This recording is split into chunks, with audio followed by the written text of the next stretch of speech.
The biggest challenge is selling to strangers, selling to people that never heard of us before, which tends to be barely lucrative. The solution to this dilemma is to build a community, to build our following of repeat buyers. We want to really focus on building this relationship and creating this following of repeat buyers who we don't have to cold sell to.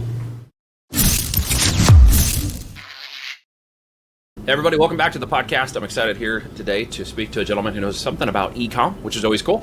As you know, we talk about all kinds of things on this podcast, from entrepreneurs to solopreneurs to folks who are wanting to get started, building a side hustle or potentially a real business opportunity through one of the mediums we usually discuss on this chat, from e-comm to real estate to alternatives to wealth without Wall Street. So my guest today is going to be focused on e-comm, where we're going to talk about conversion rates, taking cold traffic into conversion opportunities, and standing up an e-comm store and a brand, and of course, how to track and measure those leads properly, which is an important part of any business model. If you can't track or measure, you don't technically have a business if you don't know how to spend your money. So we're going to break into that a little bit today. Dano, welcome to the call, brother.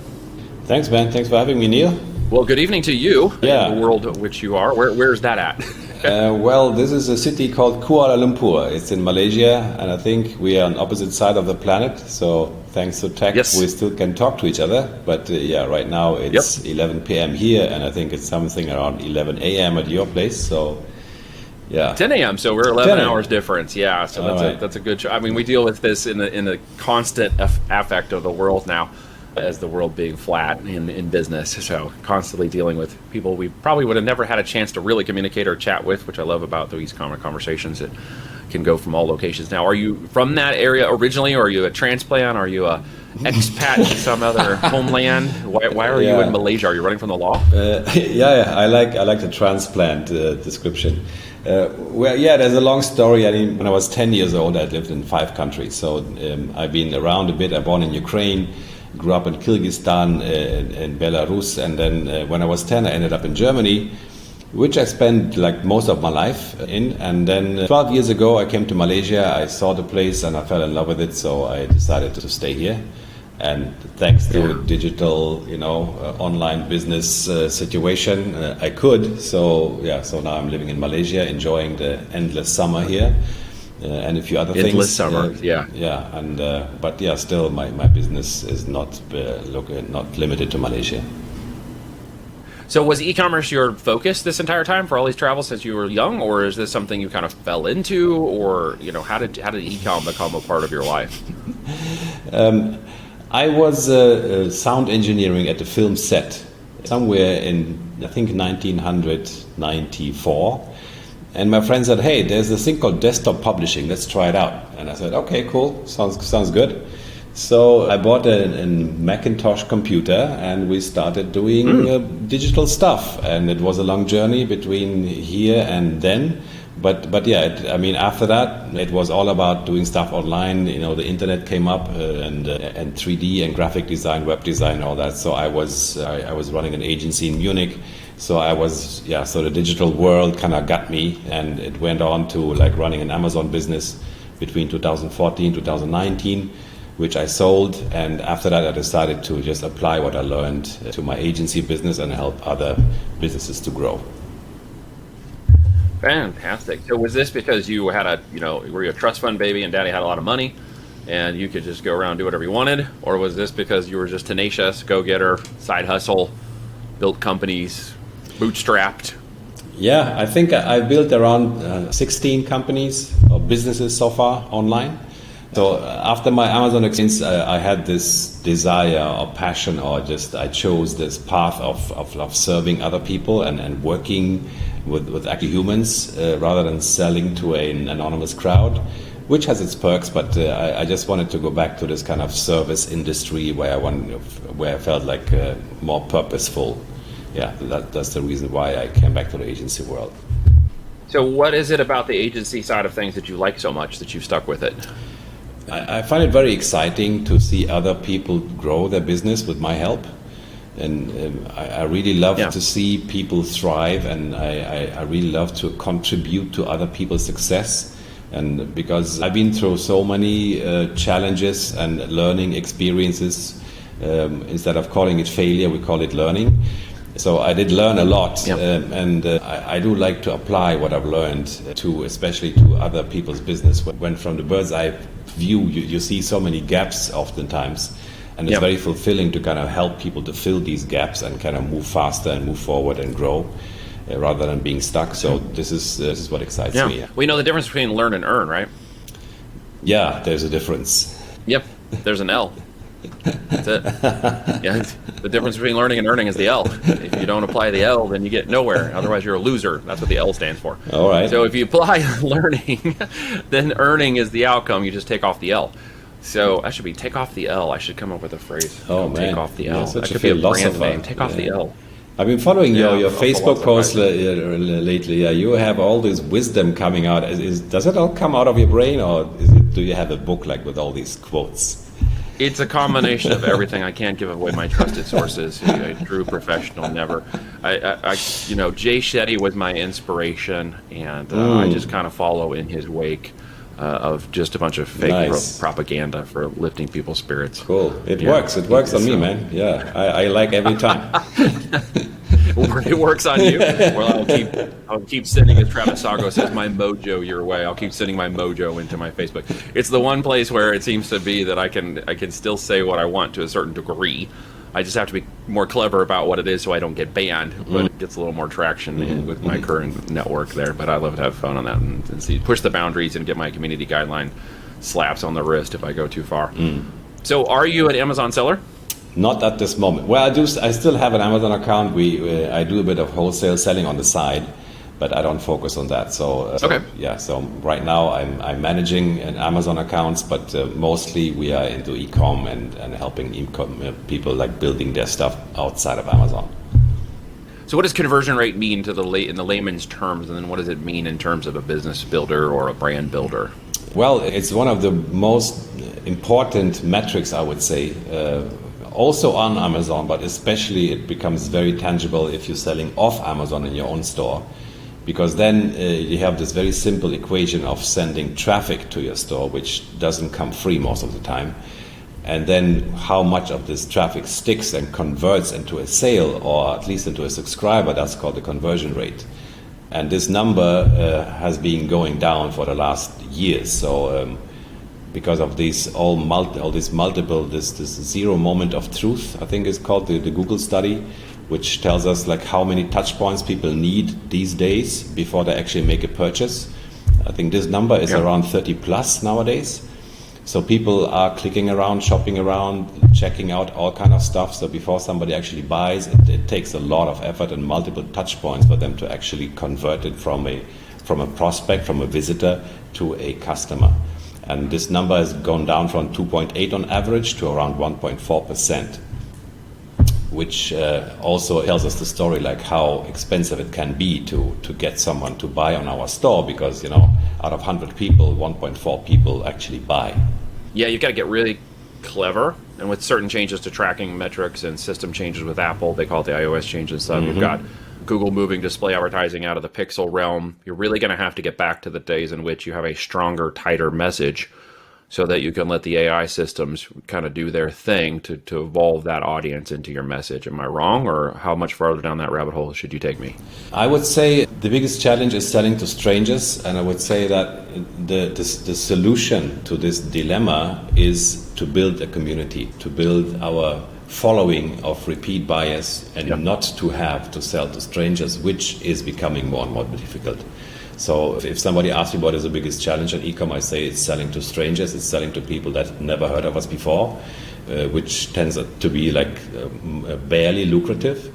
So we want to build a list, and we want to keep, we want to really focus on this list building part and building this relationship and creating like this following of repeat buyers who we don't have to cold sell to.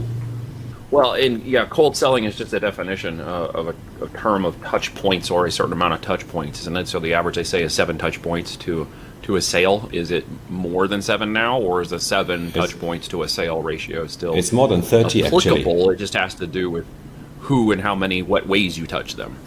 Yeah, I mean, you have to touch them on multiple channels. You have to, and multiple times most of the time. So, as I said, according to the Zero Moment of Truth, it's more than 30 touch points that we need, like at the present time, to convert someone from a stranger into a buyer.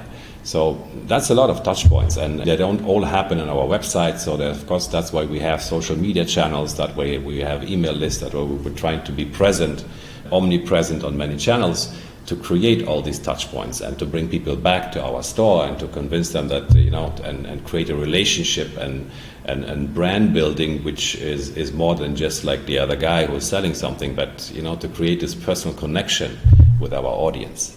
Yeah, no, that's smart. I find that if someone wants to get involved with Voltage, it's an average of more than 90 days, sometimes up to 6 months, and they're anywhere between 50 to 100 touch points before they feel like they can engage and have a serious conversation. There you go. Sometimes it's a little sooner, but they'll just get some information and disappear. Then a couple of months later, they show up and they're like, hey, I'm really serious now. I want to talk about getting to the next steps. But it's typically not daily, and that is just something that people are going to have to understand about business. Now, that's the channel of more consulting leads and business-to-business operations. What about the conversion rates in your traffic channels like Facebook marketing, advertising for Amazon, sponsor brands, these kinds of things? What are you seeing for the physical branded products versus maybe the lead gen or consulting-based type of individuals?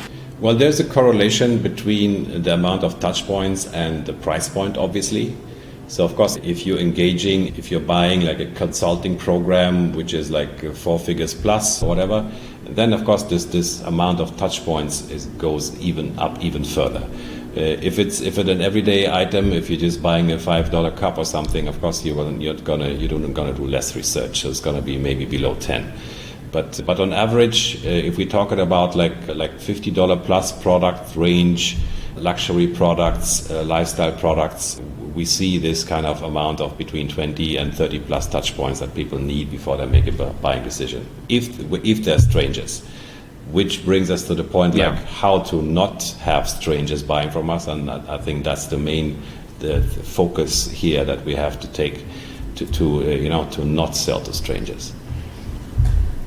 Well, one of the ways we leverage that for new e-com brands in the physical product world, and I think you and I have talked a little bit about this, and maybe we can go into this a little bit more for the audience, but is Amazon. And we leverage them as a tool. People are like, oh, I hate Amazon, or I don't want them, the big conglomerate or the Bezos nonsense or whatever. That's fine. That's all good. But more than like 70% of the sellers on .com are people like us. They're small businesses. So I still see that as an opportunity for those to get involved. And there's 150 million buyers on there. So you're solving a couple of problems right out of the gate by using leverage, right? When you see people leveraging that space who are getting going or growing, what is their current marketing campaigns looking like? What's the cost per CPC look like? What's the real price point and opportunity you see from your angle that people should be thinking about? We don't focus on Amazon at the moment so much. So what we do is we help people to grow their businesses off Amazon. And we have a special angle in that space where we apply our system to actually capture their page visitors and to bring them into the email list. And this is something that can significantly shorten this path between selling to strangers and building your community. So our focus is to help e-com sellers to build their list much, much faster than it would normally work with classical methods like sign-up forms and cart abandonment and purchases.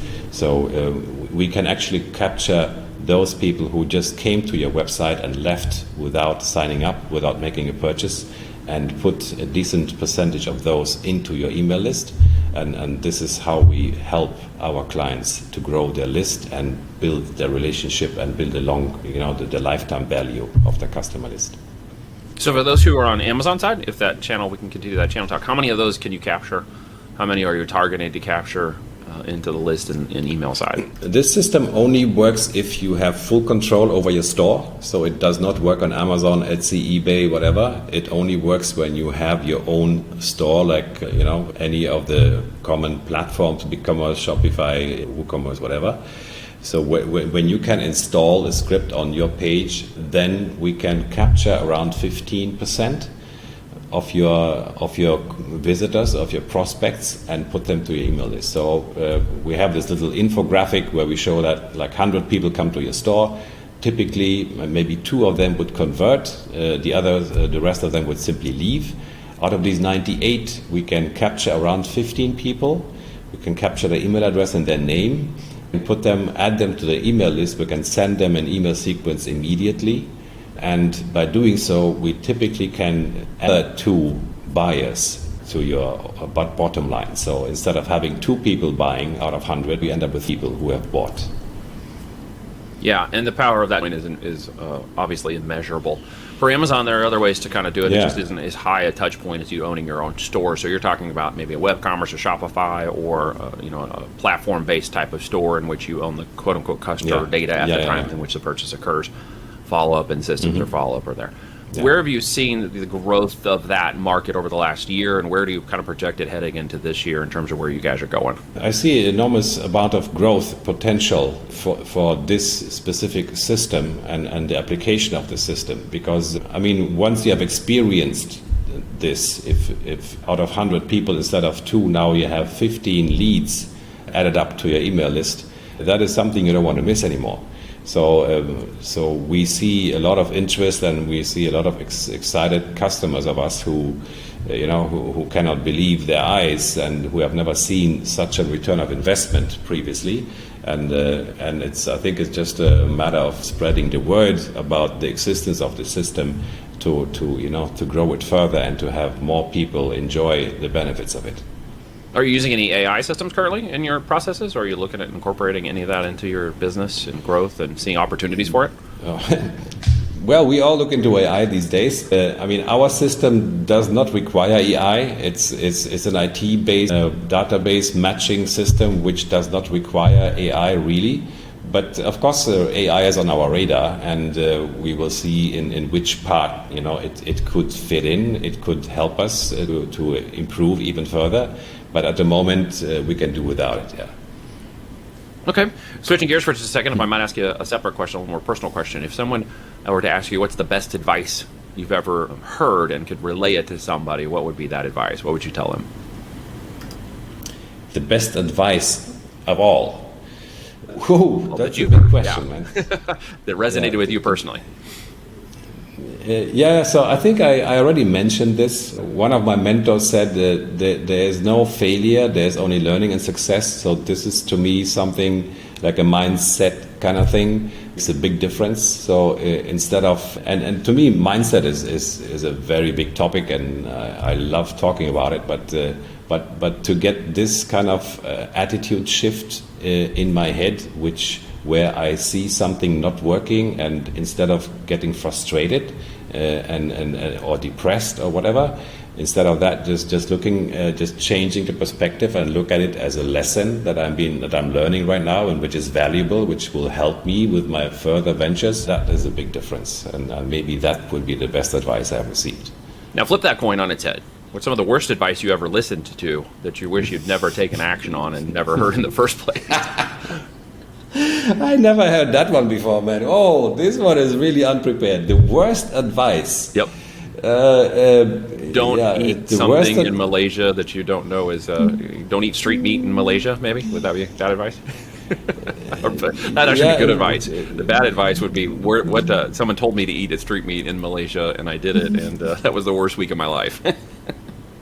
Oh, you actually did get food poisoning in Malaysia? No, I'm talking on behalf of you. I've never been to Malaysia. No, I certainly wouldn't eat stuff off the street unless I knew who it was. Yeah, no, the meat is not bad. The bad part in Malaysia are actually the mosquitoes, because I recently caught dengue again for the second time. So, that's so. It doesn't have much to do with advice really, but yeah, this is one of the danger parts here when you get bitten by a mosquito and suddenly you fall sick to an extent that you cannot move for days. That's not helpful. So no bad advice has ever been given to you that you knew you should, that you, in hindsight, you're like, well, that was a really stupid thing to do or say, or gosh, I wish I'd never listened to that.